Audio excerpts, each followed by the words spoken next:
and I get in the limo, and the director of IT's in the limo. Wow. Like, so I'm rubbing elbows now with the big dogs, and I'm young. You know, this is a fascinating thing. And we get to the Christmas party, and it's all good. We're having food, drinks, and all that stuff. I probably wasn't old enough to drink alcohol, so I was probably just having Dr. Pepper or something. Anyway, so they do the thing. They get up on stage, and it's like recognition time. They recognized me. Welcome back to the show. There's no telling where we'll go. So come and share a laugh on the Imp and Skizz podcast. All right, a couple episodes ago, we talked about this is our job now, and we talked about life as content creators and all that stuff, and now how this is your full-time job. But that got me thinking, it might be fun to talk about previous jobs we've had. Maybe go way back in time, like our first job ever. Yeah. And some of them, I've had some doozies. Some of them were pretty shitty. Yeah. Sorry, I couldn't think of a better word. But it's okay. And some of them were great. I had like the time of my life. You know, even my first job, I remember it was a terrible job, but also an awesome job at the same time.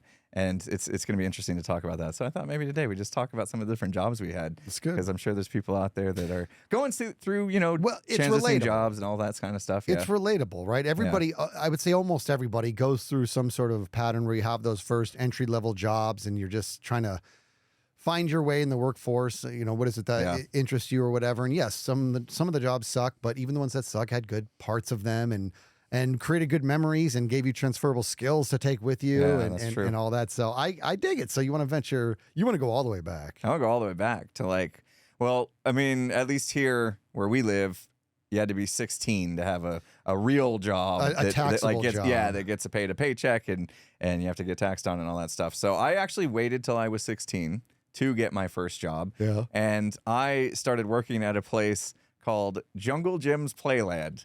Basically, it was like an indoor amusement park.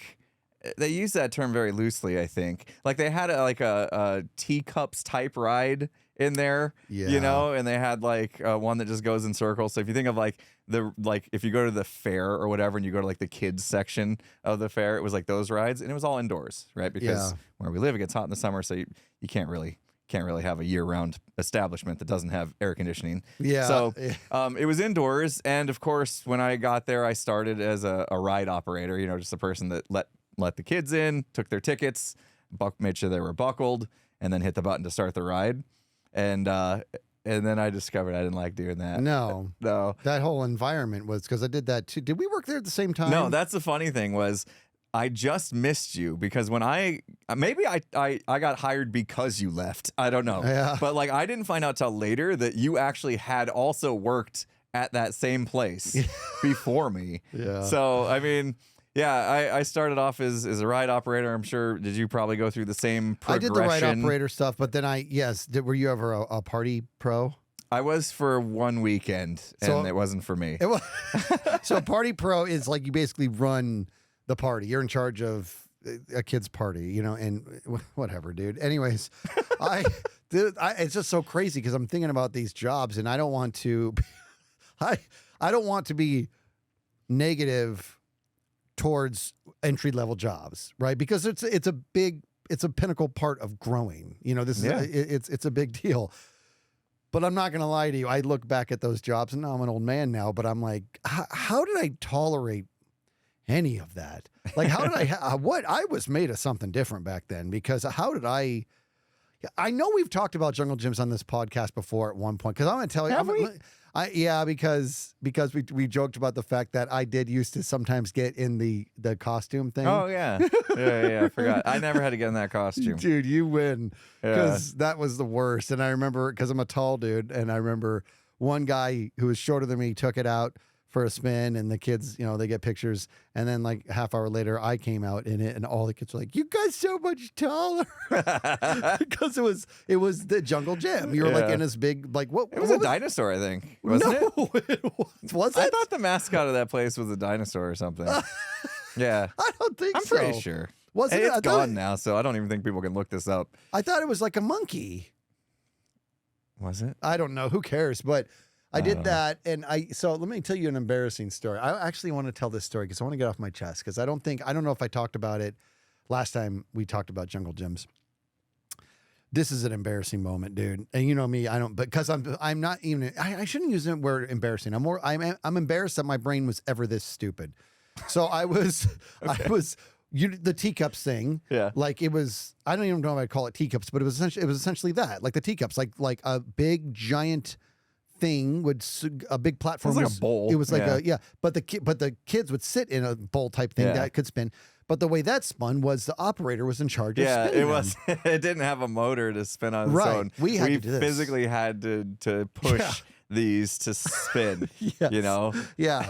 And so I was doing my shit, and I will say this, as obnoxious as that place was, like volume wise, because kids' communication is just a scream. Yeah.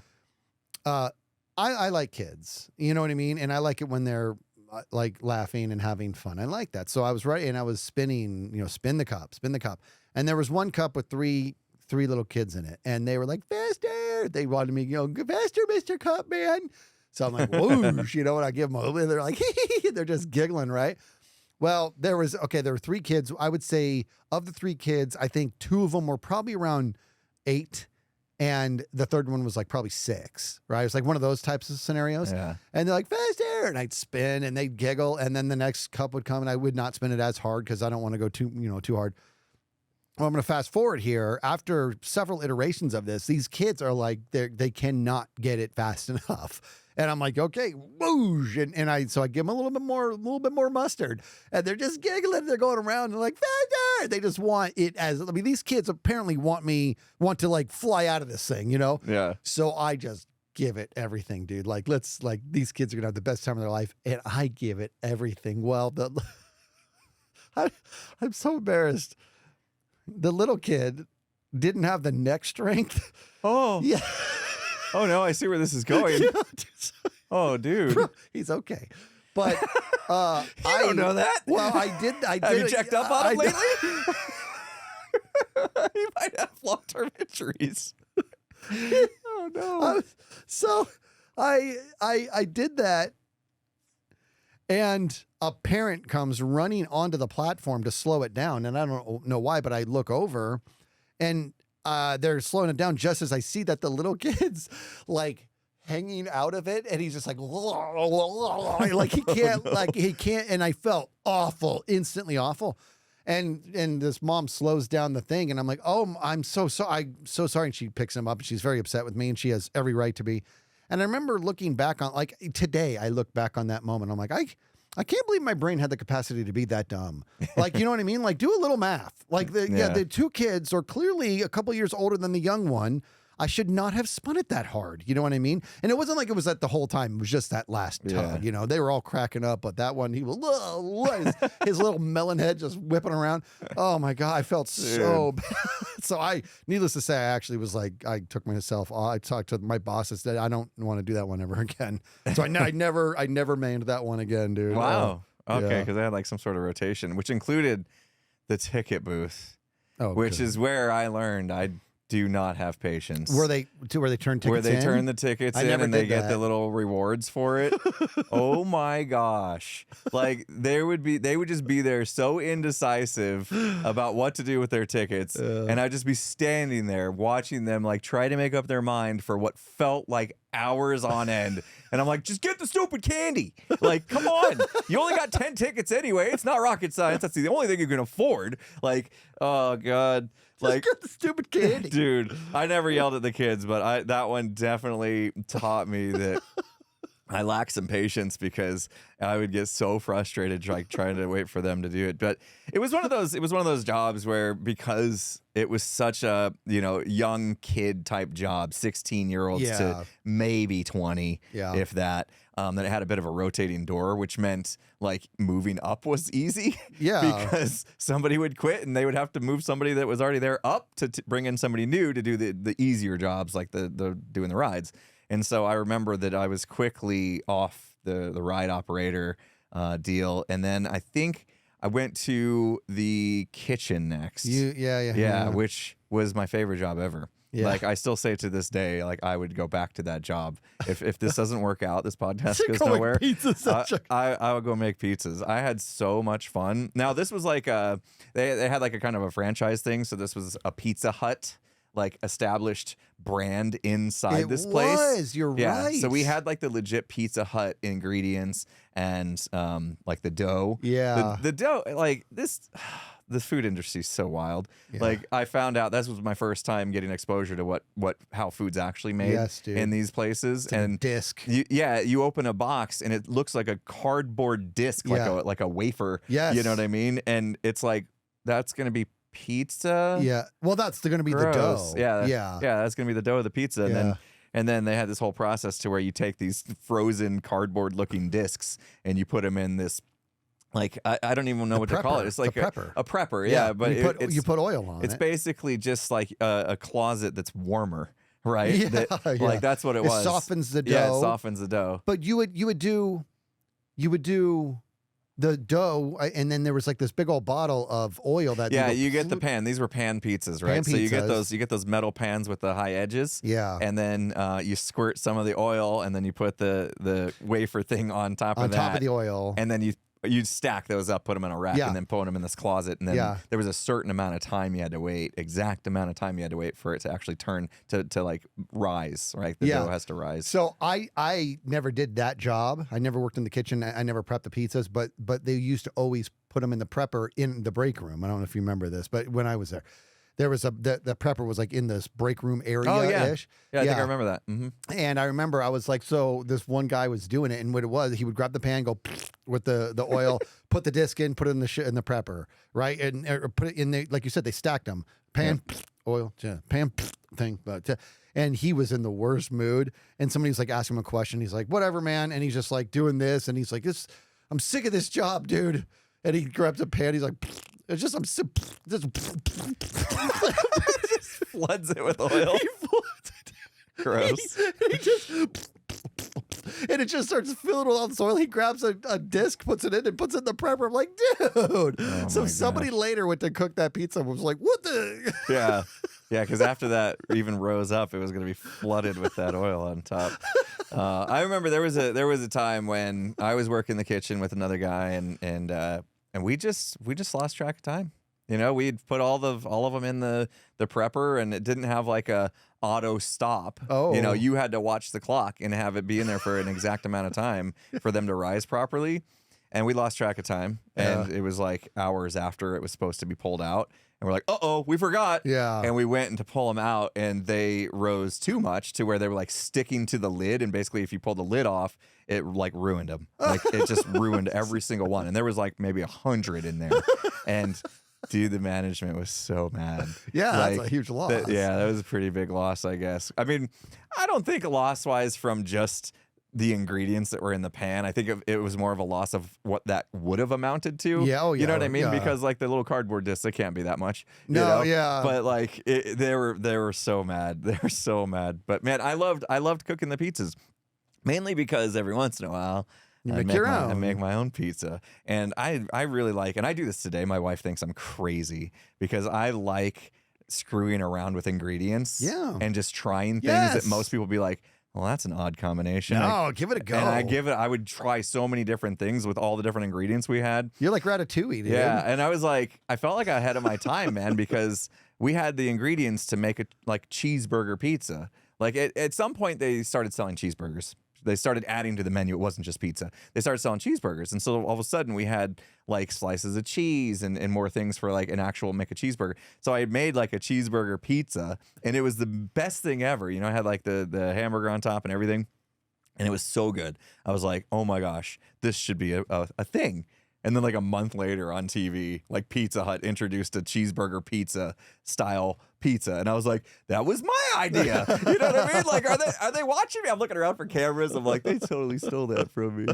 But no, I loved it, man. Like that was my favorite job. I just loved I loved making pizzas. I loved watching them come out of the oven and just be perfect. Yeah. I love watching like the hosts take the pizzas. I would watch out the window as people would like dig in, and I was just so proud that all my pizzas were like perfect. Yeah. Perfectly sliced, perfect topping See, arrangements. you took pride in it, man. Yeah, I took a lot of pride in just making pizza. Yeah. And just watching people enjoy it was like the best thing ever. So I would totally, I'm bummed out. I would never totally worked. go back and do that. I want to work I never worked in the kitchen. Now I'm You sad. should have. Did you ever? So I took a little break from it. I got tired a little while, after a little while, but I took a break from it to go do the games. You know, there was like arcade in there. There was So they had like, arcade yeah, games. I never did that They would either. always break. Yeah. And so what do they call it? A something tech, game Yeah. tech or something Yeah. job.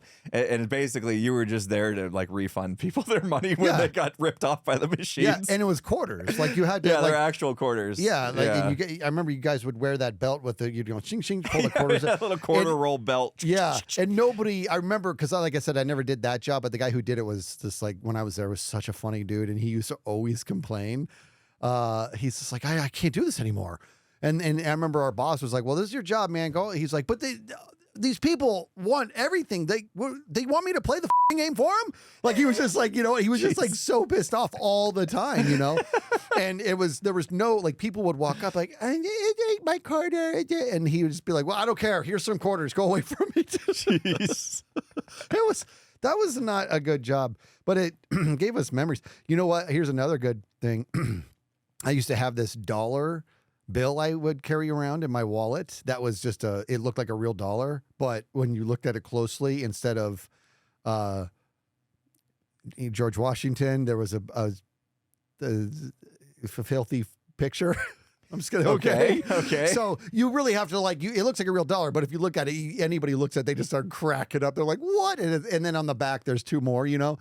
So it's a very, very inappropriate picture, but it looks like a real dollar. Well, I had my lunch, and my buddy who was ended up being the singer of my band, my buddy Jared, was working in the food area, not cooking, but what's it called where you sell concession stand. concessions. Or whatever. Jeez. And anyways, I'm done with break and I'm running my next party. He comes over holding that dollar. He's like, you paid with this, dude. And I was like, did I? And he's like, dude, this was in the cash register, bro. He goes, I was giving it as change. Oh no. Yeah. And he goes, dude, and he goes, Oh my gosh. because somebody did something, then he counted out their Classic. change, and he went like this, and he's all, oh, and he pulled it back, and then gave a real dollar, and that's when he came to me. I'm like, oh, he's like, Jeez. so when we joke around that I'm HR's worst nightmare, we're not Yeah, it wrong. started young. It started real young. Man. God. That was a classic first job experience. Yeah. I think I worked my way up to like kitchen manager. Yeah. Like they didn't make me the manager of the whole store, but like they had separate managers in each section, which were really nothing. Like I don't even think there was a pay raise associated to it. But I'd gotten that far, and I was proud of it because I got to wear like a different color T-shirt, Yeah. or whatever. But I ended up losing that job. Like I actually got fired. You did? I got fired from that job. I didn't know that. Yeah, so I got really sick, like really, really sick. And it was to the point to where I had called in, but then I just kept getting more and more sick. And it got to the point to where I just was so sick I didn't know what was going on in my life.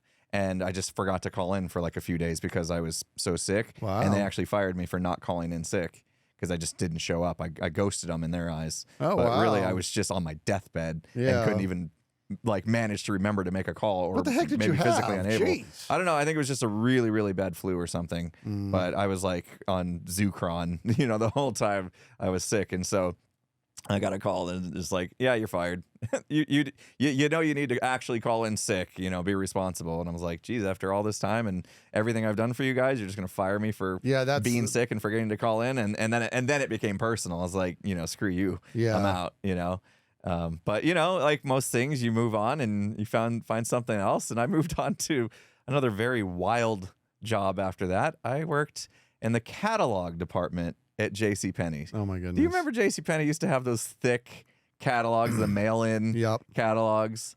Yeah, well, when people would actually like order stuff from those catalogs, they got sent to this special area inside of JCPenney's, like way in the back, kind of by the photo department. I can picture it. Yeah. Yeah. And so they hired me to basically retrieve all the stuff. So there's some very nice old ladies up at the front desk that would, the customers would come up and say, "Hey, my order's in," and give their little slip, and then they would give that to me, and I'd go get those out of the back, and I'd bring them up, and they love that because they're older, and some of these packages these people were getting were big and heavy and stuff. And so I was able to, as a young, strapping young male, go bring the stuff up, and they were very appreciative of that. Well, they later found out that, like, I kind of had some personality, I wasn't just there for the muscle, and they put me on the register, and, like, the customers were loving me, and the old ladies were loving me. Like, we were getting along.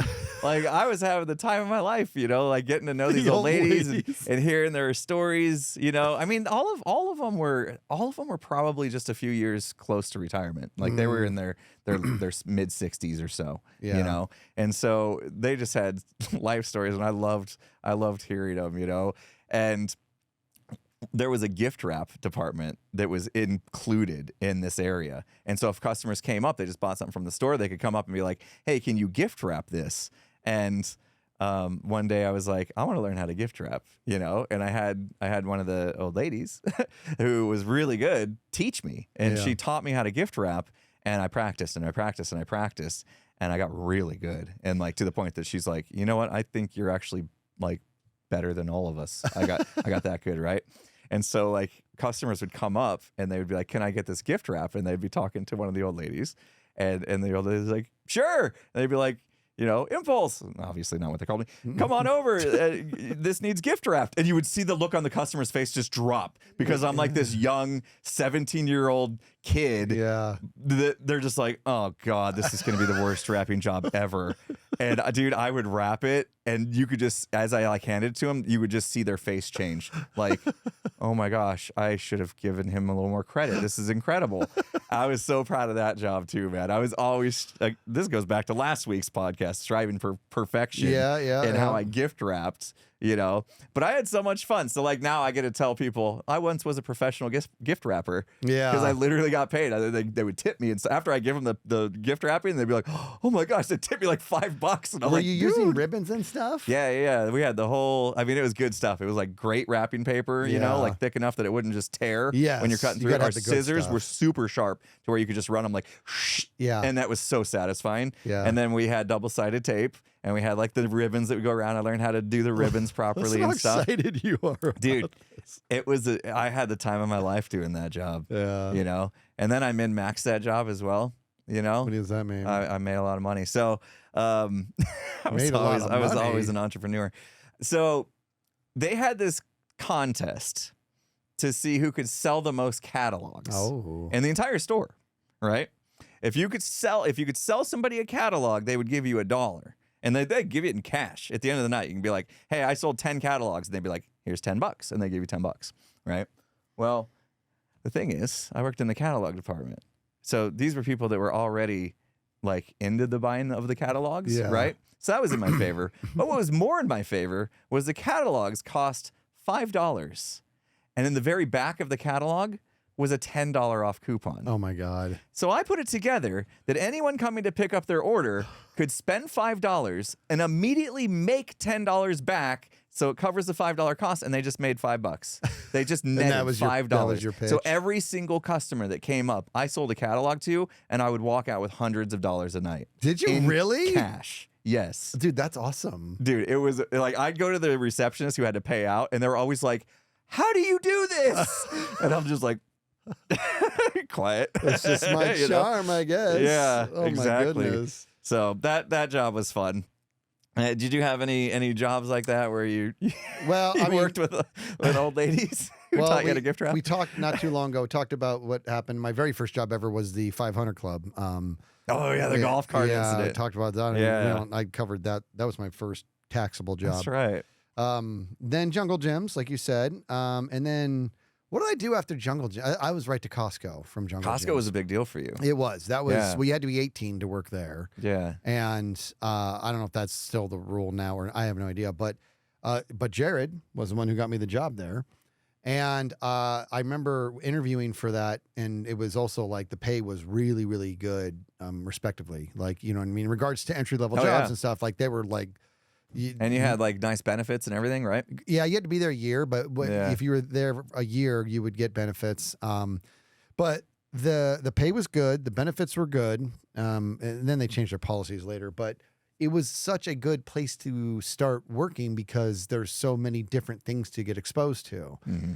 And I started as where everybody starts, as just a boxer. You run for boxes and then you box stuff up. Because at the checkout, it's not they would put bags, everything it's in boxes. Yeah. Well, I mean, they use bags now, but that was one of Costco's little tricks of the trade. Is that like the cost of bags is insurmountable for grocery stores. It's why, like in places like California, you actually have to buy the bags. And it's now. Costco. Everything's in bulk and massive. Everything's in bulk and massive, and also everything is shipped in boxes. So not only are they not buying bags, but the customers are getting rid of all their trash. You know what I mean? And by taking it out in boxes, it's a really, really great thing. And that's where you start, and then obviously did some cash register stuff. But what I liked was, I moved into electronics, and I liked that job because I was learning about all the new technology, and then also I was trusted with the keys to the jewelry, which there was a tremendous amount of jewelry there, and having that walkie-talkie always made you feel important or whatever. Well, anytime somebody would return something, I had to go make sure everything was there and okay it, right? It was all smoke and mirrors.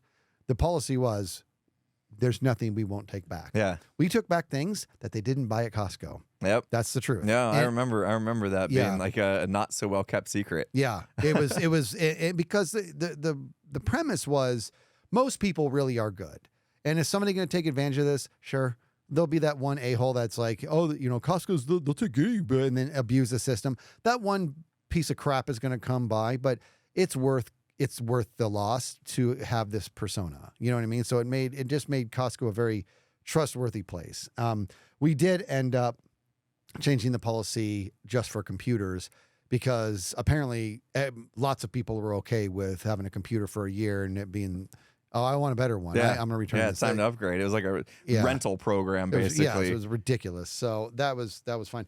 But I got so sick of all that. And I remember I was...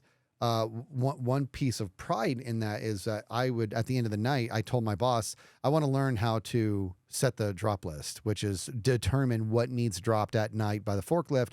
And then so the person in the morning can stock, right? And just in electronics. So I learned how to do that. I learned all the different codes that they would use on where things were in the store and all that. I got good at it, at that part. And then I was like, I would always do it and hand it to a forklift driver. And I talked to my boss. I said, I want to drive the forklift. I said, I want to be so self-sufficient that I'm in charge of deciding what is going to be stocked tomorrow morning. And I also put it all on the ground for the stalker. You know what I mean? I want to do all that. So they're like, okay. So I went through this regimented plan to drive a forklift, and that was a big deal. Like I was not even allowed to drive inside the store for a long time. All the stuff was outside. You know what I mean? All the different training, pick this up. And it's very weird, like getting used to that. Cause you got that dial, that's how you turn and all that. And, once I started doing that, next thing I know, I'm like super ridiculously self-sufficient. I'm deciding what's going to be done. I'm getting on the forklift. I'm dropping everything, and I feel good about it. And I feel like this is good. And then I got super sick of the inside, and that's when I went to the tire shop, and that's when that was my pizza. That was my pizza. Shop was your pizza. That seems like hard work, man. Replacing tires all day long, and your hands probably just be a mess. They were. Always stuff under your nails, and smelling like rubber. That's that was the worst part of it, is that I couldn't, I was washing my hands so much that they were always bleeding because they were always dry. And so I always, at any given time, always had cracked knuckles with a little bit of blood. And if you remember, I mean, we're not going to go into that story. Maybe it's a different podcast, but when I helped that stabbing victim, you remember what a mess that was? And I was trying to hold his innards together and everything. And he kind of like tried to embrace me, and he put his hand on mine, and he was covered in blood. Yeah. And I remember wounds. I'm all, oh man, I have cuts all over. I actually ended up getting tested because he was kind of a shady guy. And so I went and got my blood tested, and I was fine. But it was crazy because when I worked in the tire shop, that was the happiest I'd ever been. You were talking about you'd make the pizzas, and you'd like seeing the satisfaction. I liked watching a father drive away with his family in the car, and I had full confidence they're safe. Like that was my pizza. You know what I mean? Because like putting new tires on it's not rocket science, but it also is a little bit more complicated than you would think if you've never done it before. Like getting a tire on and off a rim it's very interesting. You and know, you had to deal with like dualies and stuff, right? Where Yeah. it's 2 tires are together. Yeah. I would have no clue how to do that. Oh, it was awesome. It was awesome, dude. But I liked it. I got really strong doing that. I was confident. It was good. But that's my Costco story. I know no old ladies. Well, No old ladies. some old ladies. None Yeah. that you got like super familiar with. No. One time I did. You have to forgive me. I'm actually not going to tell that story. Good. He's got a filter for once. Yeah, this one is. Yeah, okay, I'll tell a little bit of it. I'm not going to tell all of it. I went into the office at Costco, and that's where all the old ladies worked. But they really weren't that old. I shouldn't say old ladies. They're older than me. So I was like probably 20, right? And they were 30. They were like in like mid. That's what you think is old, right? No, they're like my age now. They're like mid 40s, some in their early 50s, Okay. right? That's not, yeah. So they weren't like in their 60s or whatever. And I just, for some reason, dude, I just was always, my nickname for people was the conversational wizard, because I could just get people to talk about things that they were like, I can't believe I'm saying this right now. You know what I mean? I had one time at night, we were doing clothes, and this girl just like, I'd met her for the first time ever, and it was her first day there, and we started talking, and like 10 minutes in, she is disclosing extremely deep stuff about dark parts of her life. And gosh. and in the middle of it, she goes, I don't know what's happening right now. This is real. She goes, I don't ever talk about this. And I'm like, well, it sounds like you needed to. And by the way, she was not like that. I knew her for years. That's not how she was. There was something about my presence that just made her just spill everything, and she needed to talk about it. So to that end, I was in the office with all these older ladies, and I just decided I'm going to get them talking about something that is going to make them really uncomfortable. So I'm not going to talk about the subject, but I brought up a topic in a very loose way to see if anybody would take the bait, and they did. Next thing I know, all these ladies are just full-blown having the most hilarious conversation and disclosing things about themselves to one another that you could tell they kind of been wanting to do. Like, they're all friends, but they took it to another level. And I was just like, you know, and I just wanted to. It was so funny, dude. Oh my gosh. Oh, all right, get off me. Listen, I talked too long. I want to go your next job. I think the next step in our job, trek was that we ended up working together for the first time, other than teaching a high school drumline. Yeah, Discover Card. Yeah, Discover Card came along, and I don't know how that came about that we both got a job there. If I was like, hey, Discover Card's hiring, you should come with me and, try to get a job there. Yeah. They had really good pay, really good benefits, and my mom was definitely pushing me at the time to find a job that had benefits to get off her health care plan, I'm sure, right? Because it costs extra money for my parents.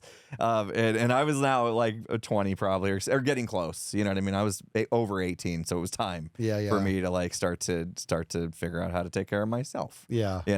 And so my mom was like definitely like pushing me to go work, to go for this job. So you came along too. We both went through training. Training was an absolute joke. That's what I was going to ask. Like, I was trying to remember. I thought you worked there first. No, we went through training together. Did we? Yeah, we both, and all we did was it was like they literally paid us for 4 weeks or something crazy. I remember this. And like the whole time we're like, we're getting paid for this, and we were just screwing around the entire time, to the point that when the 4 weeks was up, we're like, oh crap, we actually have to go do the job now that we didn't pay attention during training for, but okay, we'll figure it out. You know? And so we go to do the job, and it was in the call center for Discover Card, which is a credit card company. And I remember the job was just the absolute worst. Yes, it Every was. single phone call was somebody upset. Yep.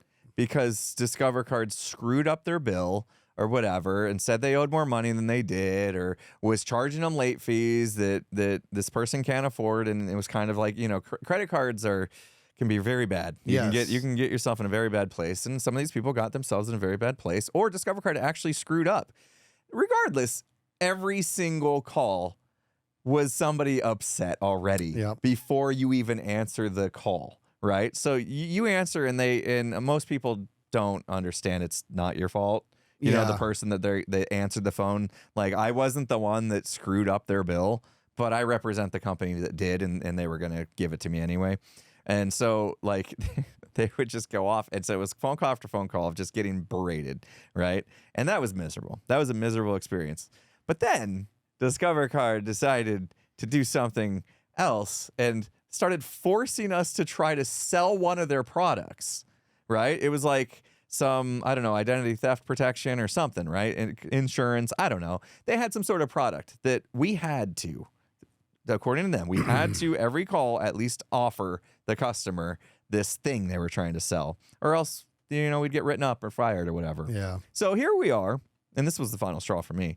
Here we are trying to, put up with these people yelling at us. And at the end of it, we have to be like, okay, so did I solve your problem? Okay, how about you think about purchasing this add-on to your credit card, assuming you got them in a place to where they're not still yelling at you. Yeah. Now you're trying to sell them something? And they were just never having it. No. And I was just like, this is so dumb. Yes. This is so dumb to force somebody to try to sell somebody who's mad at them something. You know what I mean? And I couldn't do it. It's ridiculous. That's a ridiculous ask. I couldn't do it. I put up with it for a while, but how long were you there? Because I left after 4 weeks. I stayed there longer than you because my mom was in my head about the health insurance and stuff, and I was like, "This is a good job. Just deal with it."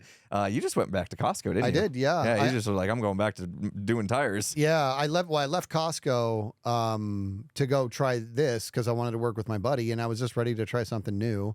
And after a handful of weeks, I'm like, this is not for me. And I left and went back to Costco. Costco's a great job, man. Yeah. It really is. Yeah, I don't know how long we did that. We ended up working together again, but I think there was a time in between where, if I got my timeline right, I went and worked at a place that books cruises.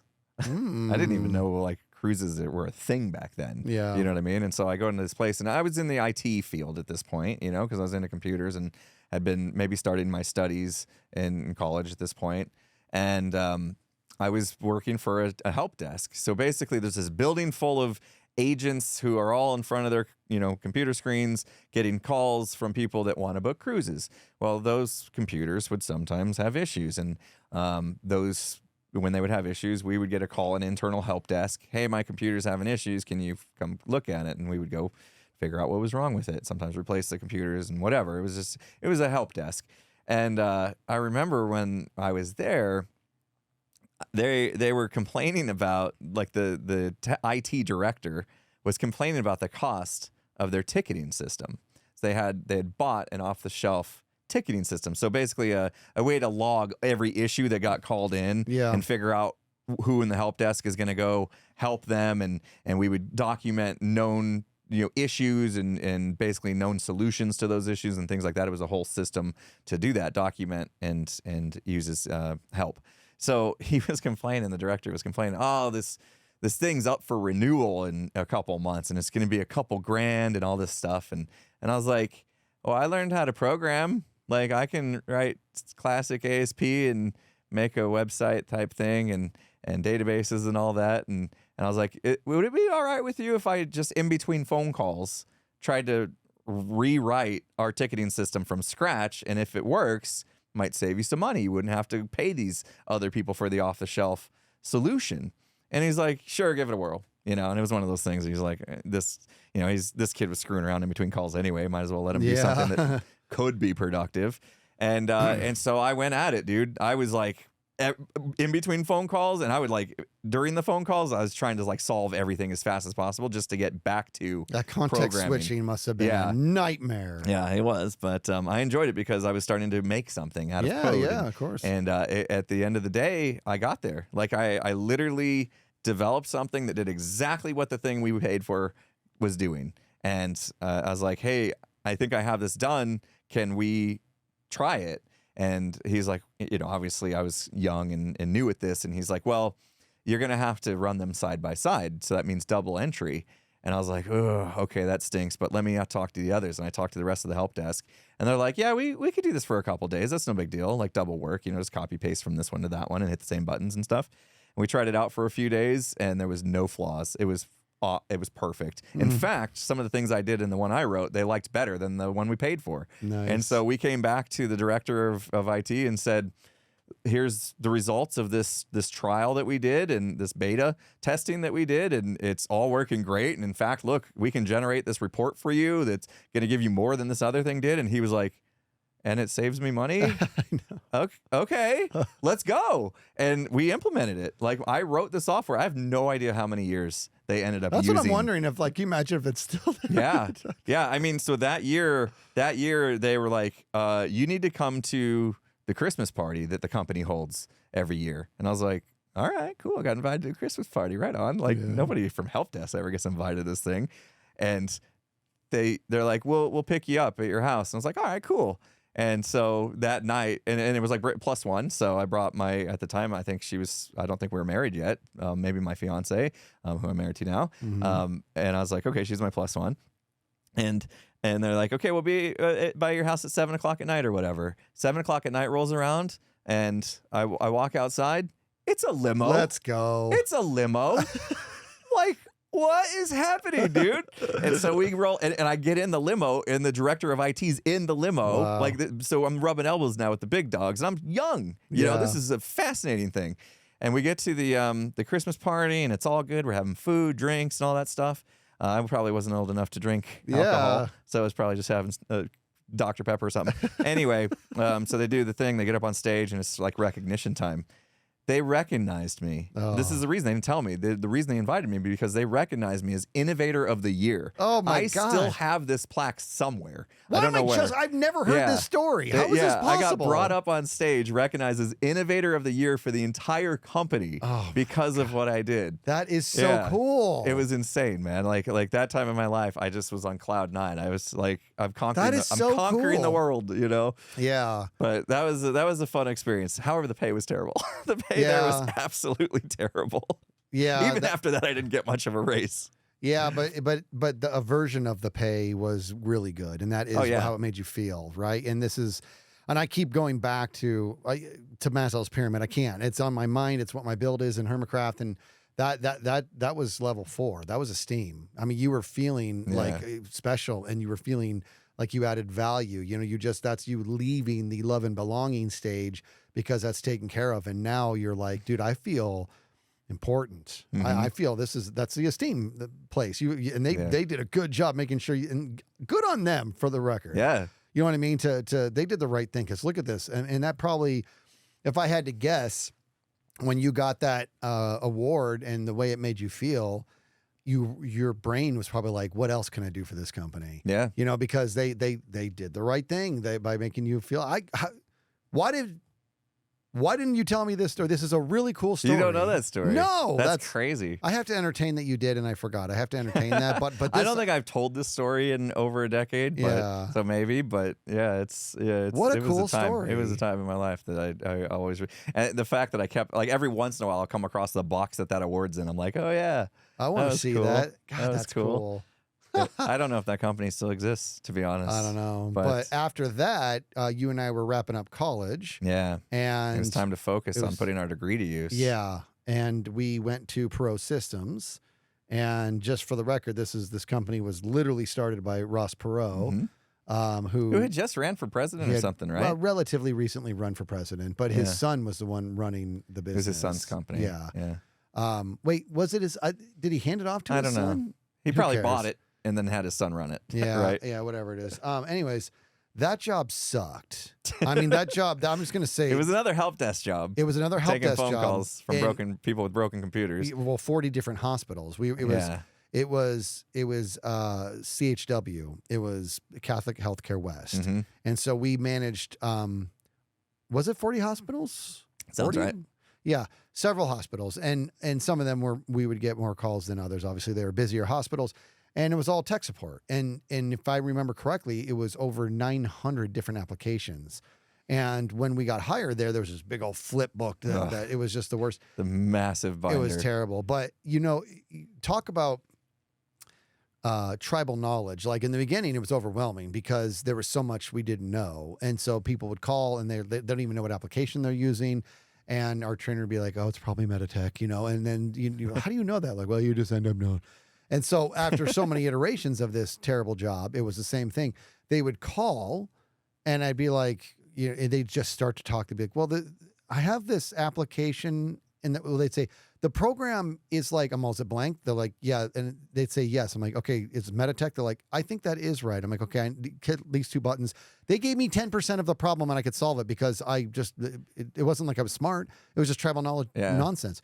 But like you said, every call was bad because they're only calling because something's broken. Yeah. You know what I mean? That's it. And they're in like a very high pressure, time sensitive job themselves. Like they're trying to save lives. They can't have a computer get in their way. Yeah. And also their trade is taking care of humans, not being on a computer, which means they lack most of them lacked any technical knowledge on how a computer works or any of that. And so us being on the other side of that, like very technically inclined, especially since we went to college for it and everything, it was sometimes hard to get that call from a doctor who would just open up with, "It's broken." Yeah. And we're like, "What's broken?" This thing in front of me, it's broken. And like they wouldn't even explain. That's the thing in front of me. Yeah, they wouldn't even explain. And it's like, is it on? You know, like that was a piece of it. Did you try to plug it in? Yeah. Like, you know what I mean? Like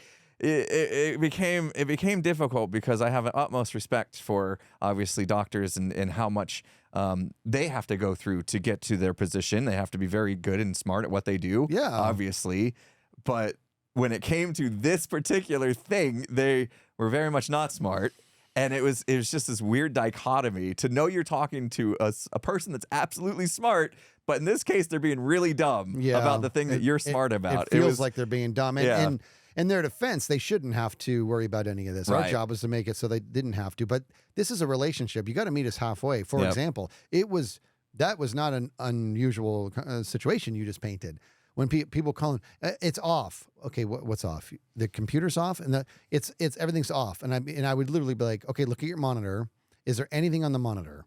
And they'd be like, no, it's blank. I'm all okay. There's a button at the bottom of it. Push that, and they push it, and the monitor would turn on. I'm like, so you can see now. They're like, yeah, it's on now. I'm like, you gotta look for buttons before you call me. Like, what the hell just happened? Yeah. And that was often. Often. And I remember one time, and I was always, weird. And so one time I was just so over it. And this nurse called, and her computer really was acting up. And I was just like, okay, do me a favor. Are you on the second floor or first floor?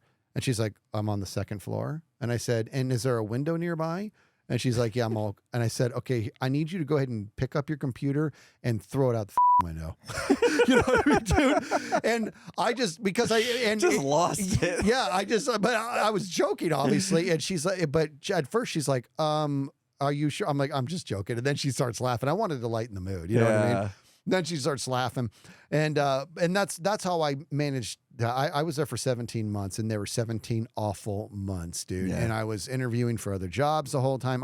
That job really legitimately has pretty much no redeeming qualities. I left that one before you this time. Yeah, I went back to Ice Gallery. To Ice Gallery. Yep. Yeah, I took a pay cut. Like Pro Systems paid us at the time and where we were in life, pretty decent amount. Yeah. But I was like, I don't care. I'm gonna take a pay cut to go back to that job that I actually enjoyed. Which oddly enough, it was still help desk. It was just a different style of help desk, and one where I actually got to like walk around and meet people. I'd like go up and see these people that I was helping. Where with the other one, we were never going to see these people. They were calling from a hospital somewhere in the country. Yeah. So that made a difference. Do you remember Nick the computer guy on is it SNL, Saturday Night Live? Move, please. Yeah, that Andy guy? Samberg, right? Andy Samberg. Was it him that played that? I can't remember. It was a while ago. I think it was Andy Samberg who did that. Nick the computer guy. Please move. Good. So he was just so arrogant. He'd be like, "Did you clear your cache?" Like he would just use all this technical jargon that the average person is not going to know.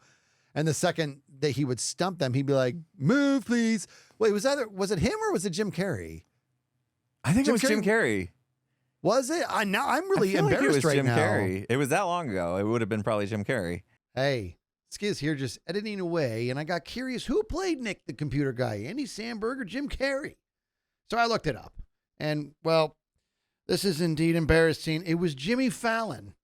Awesome. It's almost like it was one of them. It was either Jim Carrey on In Living Color or it was Andy Samberg. Wasn't Jim Carrey on Saturday Night Live? I don't think Wasn't so. it just Jim Carrey on Saturday Night Live? No. I don't. Whatever. It doesn't Great. matter. Now we gotta look it up. Nick, the computer guy. So I loved that character, and I used to do this all the time at Pro Systems because we could get into their computers, right? So we'd be talking, and I'd be like, I'm just gonna take over, and I would take over their computer. So, and the second I would take, like, their mouse would be moving, and then I would take it over. I'd go, move, please. You know what I mean? I'm like, please move. And and I did that. And this one girl this nurse starts laughing, and I hear her, like, like away from her phone. She's like, he's doing Nick the computer guy. Nice. Do you remember? So we weren't constantly on the phone. Like, there were times in between calls where we could like be documenting the call, and then it rotated through all the people that were there. So depending on if it was a slow day, we would have some time in between calls to kill time. Do you remember how I killed that time? Oh, taking those WBTs. Yeah, they had web-based training classes that was like part of the job perk was that you had access to this library of web-based training classes that you would normally have to pay for. And these were like, teach yourself JavaScript and all that kind of stuff. And so I remember I was just like, I can't be in this place forever. I'm going to learn as much as I can in between calls. And I was ripping through web-based training after web-based training and printing off certificates like on the hour, of like, oh, just finish this course, just finish this course, just finish this course. And I had like just a stack of certificates. No, you didn't. You made wallpaper out of it. I did. So I put them on the cube. You coated your walls with it. It was a show off. But it was a show off moment, but it was also a flex. And I was like, how are you going? I can't even click through the WBTs that fast. I was like, I'm literally going to just open a WBT and just click all the way through and see if I can like get as many as he's doing. Right. But I think you had to take tests. So I'm going to fail. Yeah. So I'm like, all right, I'm just going to do it quickly. And I would do it. Dude, you were doing like 5. The ratio was like 5 to 1. I'm like, how? I don't understand how you're blasting through these like this. To this day, I don't get it. I don't know. I don't know how you did like it. Johnny 5 reading a book, just all taking it all in, Remember your idiot trainer? That's right. I said it. He's an idiot. He was an a-hole too. I don't remember. I've blocked that apparently. The way so the thing is, so this was very Pavlovian. I know, and we've talked about this job on the podcast before. For the record, we've talked about it. The phone didn't ring, right? It would go boop, and then remember we've talked, and it was, and that boop would piss me off. Yeah. Well, when you would get what they called FCR, first call resolution, because if you're able to solve it, that's good. If you're not, you have to escalate to level 2, right? Remember this whole thing? Yep. And you don't want to escalate. And I think you have like 5 minutes to solve it, or else you got to escalate or something to that effect. I don't really remember the details of it. Anyways, FCR was a big deal, right? And so was call duration, because based on the shorter your calls are, along with a good FCR, it's good news, man. But that shorter call thing, they were big on it. Whoever had the shortest calls would get awards. And your idiot trainer would people would be waiting in line on the phone thing, right? Because if you remember this, dude, you could see how many calls were in queue. Yeah. That thing would get up in the 70s sometimes, right? So these poor people have been on hold, listening to terrible hold music for 10, 20, maybe 30 minutes. And your trainer, his name is Ron, I believe. Oh. He was just like training you. He's like, check this out. And he hangs up on like 15 people in a row. I remember him. Yeah, he goes like this. Now I remember him. Yeah. So he hits the button. The name did so it. All it does is hang up on it shortened the queue by about 15. He clicked the button 15 times, hangs up on 15 people, and that ends up just making his call duration overwhelmingly short. Yeah. And he ends up getting cash prizes because of it. I remember this. I remember him. I remember management being like, Ron wins again. He has the shortest call duration. Here's hundreds of dollars. And we're just like, this place is just run by idiots. Yeah. Like, this is unbelievable. And so now he literally just pissed off 15 people who they have no idea who to even yell got at. Accolades for it. Yes, and he gets accolades for it, dude. It was just, I couldn't It's wait to get out of ridiculous. there. Yeah, I mean, we dealt with that even in our last job, where like they would in the call center start analyzing metrics, and like every single time they would emphasize metrics, all the people would figure out how to skirt around them and like play games with them and stuff like that. There was always a loophole that they would find, and it was just like, you can't hold people to metrics. You need to actually like pay attention to what's really going on. Yes, dude. So, oh man, yeah. But we left there. I went back to Ice Gallery for a little while, and then And then that wasn't paying the bills. At that point in time, me and we're still not married, I think, just engaged. We bought a house. And that was a big deal for us. So we had a mortgage now. We weren't even 20 yet, I don't think, or about 20. And we had a house. It was a starter home. It was real small, but it was enough for us. And I remember like, on this salary at Ice Gallery, it's going to be tight, And she was having to work a job too and go to school at the same time. Like we were just constantly on the go, barely seeing each other. Like it was crazy, and I needed to make more money. So my brother-in-law had this job that he was having to quit to move on to something else, and the job was crazy. It was working for Canon. They make cameras, they make printers, and they have all their stuff that they sell in like Best Buys and back then Circuit Cities, and I think maybe there was maybe Ultimate Electronics, different electronic stores. And basically the job was to go to each one of those stores that are like in the area and replace all the little, what do they call it? Like the signage here's a new printer, and then here's a sign for it and a little pad with notes about that printer that people could tear off and take home and stuff. And also part of the job was supposed to be, so you go in, you clean up all the signage and replace whatever you need to replace, but you're also supposed to talk to all the employees that work that area and like educate them about the product so that they could sell it better, right? You're supposed to spend 30 minutes in each store doing that, replacing the signs and talking to people. Well, at the time I was like, I just need some extra cash, and they paid you by how many stores you visited, and you needed to visit so many every month or whatever, or every week even. And so I remember like I got the job and I would take on like 10 stores, and I would just drive to them, walk in, replace the little booklet, and walk right back out. I was literally in the store for like less than 5 minutes. Didn't talk to anybody like I was supposed to. It was just on to the next store, And I would knock out my entire month's worth in like one day on a weekend. You know what I mean? Because it was my second job. And it went on forever. I feel bad for that to this day. Like I kind of like took that company for a ride, a little bit, because I'd eventually, and my boss was super cool, but eventually my boss was like, so I went into a couple of the stores and they don't know who you are. They're like, never seen him before. And I'm like, all the signage was there and good. So I know you obviously were in there replacing stuff, but you're supposed to like talk to all the employees and teach about the products. And it feels like you haven't really been doing that. I was like, well, did you talk to Jeff? And he's like, no, I talked to some other guy. I was like, oh, well, if you talk to Jeff, you know what I mean? Like, dude, I was like, you just made up a name. You are the worst. I was bad. But I was doing what it took to like survive at the time. I needed that extra cash, and I didn't have time to actually do the job. Yeah. You know what I mean? But I just needed to be able to pay rent, you know what I mean? Pay the mortgage, or else we were going to lose our house. So I did what I had to do, even though it felt bad. I felt really dirty. bad. To this day, I feel bad. Eventually, the call came down that they were transitioning their marketing department, which I was not working directly for Canon. I was working for a marketing department that employed that Canon paid to contract to do this job. And eventually Canon said, you know what, we'll do it ourselves. And so the company I worked for went under because of that, And I was actually like you. Yeah, my fault. It was all my fault. And I was actually relieved. I was like, okay, good, because I was getting tired of lying, and I was like, I need this kind of kick to go find something more. Yeah. And it wasn't long after that I got a phone call from you. Yeah. Time to get the your big interview. one. The big one. I'd got hired at Intel, and I remember you were at.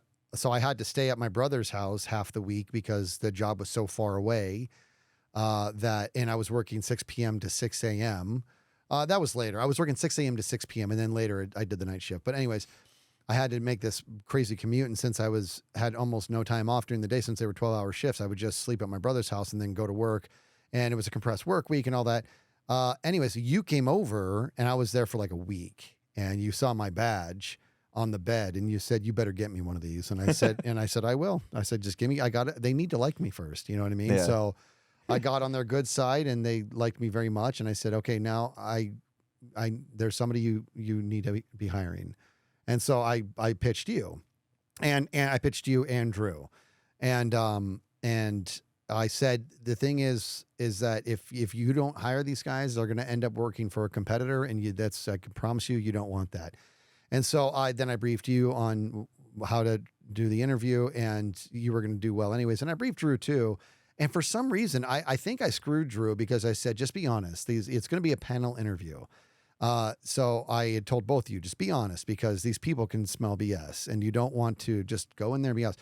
And he was honest, but he was too honest, and he shot himself in the foot. And to be totally honest, one of the people he was interviewing was probably shouldn't have been interviewing people because they were biased because he badmouthed a college. Drew didn't overly badmouth them, just said he didn't like the class sizes because the guy's like, how did you like going there? Because the guy interviewing, running the panel, went there. Yeah. And he's like, well, I wasn't really impressed with the professors or the class size. I mean, he was honest. I told him to be honest. And I screwed him because he was honest, and that was enough because they were like, oh, we did not like that second guy. And I'm like, really? I was really shocked. I'm like, he's a great worker. And because he is, and he's very smart. Yeah. And I was really shocked. But they're like, that first guy, yeah, all day long he's in. I'm like, okay, so Impulse killed it. Boy, what happened to Drew? I remember being really sad.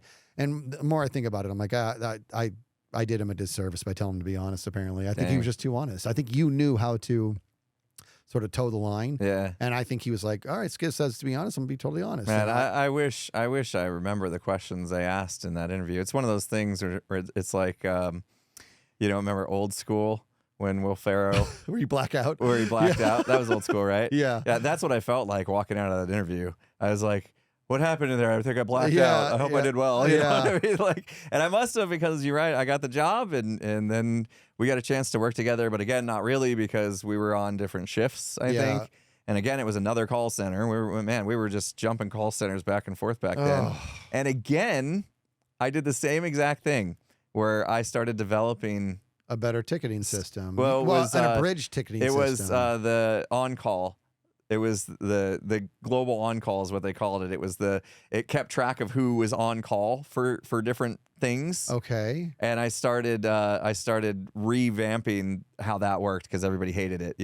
Like every time I was on somebody was having to page somebody, they would go to the system and they'd be like, God, this thing sucks and it's always wrong and whatever. And I was like, what's wrong with it? And I started learning about it, and I was like, oh, I can fix that. Yeah. And I started just working on the code for that in between calls. And then after I had done that, they're like, why don't we just make you a developer instead? We have lots more tools that need this kind of love. Yeah. And they made me a developer, and I got off the calls again. Yeah, like instantly. That was amazing. Yeah, that happened within a couple months. And I was so relieved because, again, it was the same type of thing where I did not like taking calls, mainly because it was hard. Like, you had to understand how the factory worked and like how all the software in the factory worked and stuff. And I couldn't wrap my head around it. Not in that quick time frame. Yeah. Like that one, like I needed to spend more time in the factory, but I didn't like going to the factory. No. Because you had to get a bunny suit on and stay in there all day, and I hated it. Oh, it's the worst. So anyway, I was like on a mission to get off the calls. And so I did the same. I was like, hey, this worked for me in the past. Let me try it again. Yeah. And I tried it again. And sure enough, I got a job being a developer. And then that was how I spent the next 16 years of my life there. Was being a developer and dabbled in some other things, project management and program management and product ownership and all that kind of stuff. But that job also had a lot of exposure to stuff, and that because I started off on the phones, like you said, and I was only there a few months before I was moved into a different position that was kind of meant to be the level 2 of the room. So I wasn't really there to take calls. I was there, and then next thing I know, I'm there to sort of kind of manage the night shift. And it was a very short, or very small group or whatever. And I was the go-to if one of our facilities had a major problem. There was a special line they could call, and if it rang, I'm the one who has to answer it, right? Well, I never know what's coming. You know what I mean? So I'm just doing all my other duties, and that phone would ring at like 2 a.m, and I'd be like, "That's Ireland," and I'd be walking to the phone. And as I'm walking to it, I'd be like, I'm picking up this phone in 10 seconds. Give me a briefing. And then somebody else would be like, okay, they just had a network outage. And they would like do that. And I pick it up. And all of a sudden, it would sound like I knew exactly. I know you guys got a network outage going on and we're working on that, whatever it was. And it just became this job that I also just, I hated it so much.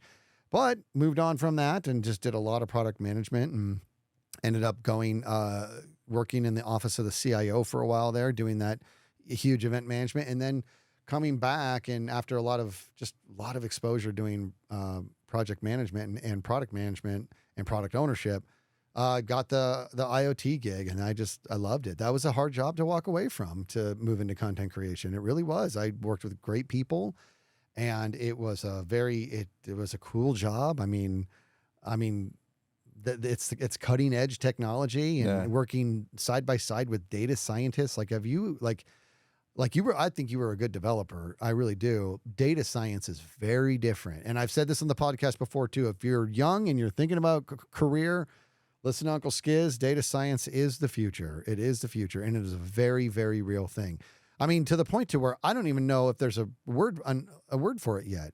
You know what I mean? It doesn't have ology in it. It's just data science, because it's like, it's the science of data. And it's these girls, these data scientists that I was working with are just so sharp, and it was fun to see them go through their process. And I would just feed them just gigs of raw data, and they would be able to do things and create predictive algorithms based on that data. I'm like, I don't know how you're doing that, man, but it's just keep doing it. You know, and it was impressive. It was a very neat job to have, and very humbling one too, to work in that kind of proximity with some very brilliant minds. But that was it. Now it's behind me, and now I'm here. And I'm what a happy. wild ride. Like we went to college together to get a degree in the IT field, right? Information technology field. We did it. We worked really long. You know, we had a career, basically. 20 years for you, 17 for me, something almost like that. 20 years. I'm a handful of months shy of 20 years there. Yeah. So, and we did it. And then to leave that, the thing that we spent our entire lives like working up to, that we got to, that was the thing. I remember when I got hired there, and probably 5 years in even, I was like, I'm going to retire here. Yeah. Like, I like it here. I like it here. You know? Yeah. Like, I liked what I was doing. Yeah, I got bored every once in a while of developing and would try some other stuff, but I always came back to being a developer, and I liked it. Like, I did some great things. It was the same. I had the same feeling I did when I made that ticketing system for the cruise line company. You know, like, I was able to do that inside of Intel and help them, like, help their help desk make their jobs easier. And I loved seeing that. And people would be like, oh, this used to take me this amount of time, but you introduced this software and now it takes this amount of time. So I just got back 5 minutes per call, you know, stuff like that. I'm like adding it up. I'm like, wow, like I just saved the company like a couple employees, basically. You know what I mean? Like, and so that felt really good. So to go from that being our motivator to now our motivation is to make people smile, make people laugh, take people out of whatever, you know, their situation is. If they're going through something it's not, you know, good, if they're maybe working a job they hate or whatever, we give them a chance to escape that a little bit and hopefully just be entertained. And it's such a different thing that we're doing. Like, if you told 20-year-old me in college that was going for this degree in technology that, hey, someday you're actually not going to be doing any of this. Yeah. Like, I'd be like, what? What am I going to be doing? This is my life. This is my dream. You know, and I've been thinking about this since I was in 3rd grade. Yeah. You know, when I bought that first computer book from the book fair, you know. Yeah. So it's pretty wild, man, but that's life. And one thing we didn't really get into it, that you and I, you know, we've talked about it before, but we taught together. We taught drumline together. Yeah. And I remember about a year after, like, we taught, and then a year later or so, we ended up meeting up with some of our students, right? And I think we just met them for some dinner or something. And our students had said, I can't believe we're looking at you guys, right? They said, we thought the next time we'd see you would be reading you in a book. Like this. So our students had big ideas for us. It makes me wonder. Oh my gosh. Can you imagine if they stumbled upon this podcast? Oh my gosh. Yeah. Like, one of our previous students just, you're just stumbling across. Probably none of them, not a single one probably has an idea of where we ended up. Well, they were probably like, they don't. I mean, and if they did, can you imagine seriously think about this? They're going through, like, it gets recommended to them in YouTube and they're like, that looks like those 2 fat guys look like our instructors, but like, so they looks like they ate our instructors is what they would be thinking. We were much skinnier back then. That's true. I'm not just whatever, but they would be blown away. But I also think they would be like, you know, this makes sense. You know, I think that Yeah. because they even said Because they saw the way we worked together back then. Yeah, they So did. it does make sense that 20 plus years later we have a podcast. I know. I mean, it was 20 years later, 60 pounds later, whatever you want to call it. But but they were. I know I make all those jokes too much, but it's time to whatever. I need you to reach behind you and rip that off the wall. This Yep. right there. Yep. That's been bugging you. Yep. This I little- just noticed it this about little- 5 minutes ago. Oh, it's like almost a heart shape. It's part of your sound soak. Yeah, why are you breaking my Now it's sound? all echoey in here. I know, just this one little piece was holding it all together, and now it's all falling apart. Time to move back into the other room with the couch and the echo. No. Yeah, no. In fact, you didn't bring your plushie. Oh, We I were was gonna supposed to push bring the plushie. Ah, blew it. Gosh darn blew it. it. I All showed right. my mom the plushie yesterday. Nice. Yeah. And she's like, "Oh, that's so cool, Skittles, man." Yeah, she actually knows the name now. Okay, good. She got it down. Excellent. Yeah. Well, that was fun. Obviously, just as we started going through like the different jobs, like the memories just came flooding in. Yeah. And it was real fun to talk about. But it's just life, right? Like, I think I've seen a lot of people that are like, "Oh, I lost my job, and I'm really worried about what's next."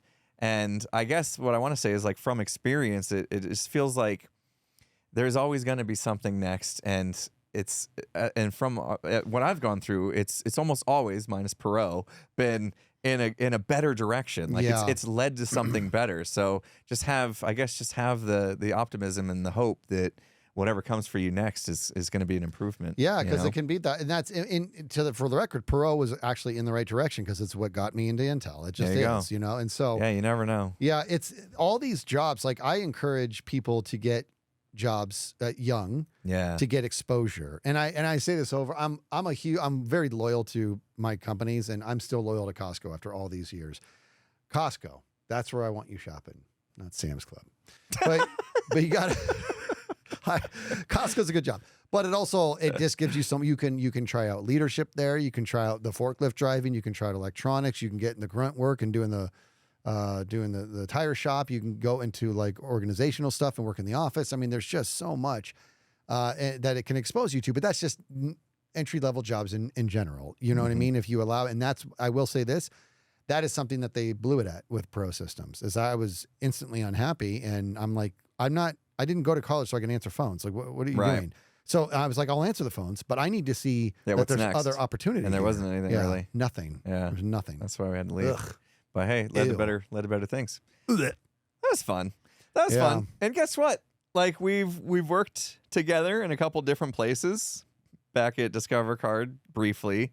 Obviously, well, we miss each other at Jungle Gyms, but obviously at Intel, even though we were rarely ever in the same like group working on the same thing Yeah. at Intel, at least we kind of worked together. And now here we are again. Yeah. Obviously the podcast, but it just did content creation, Hermitcraft.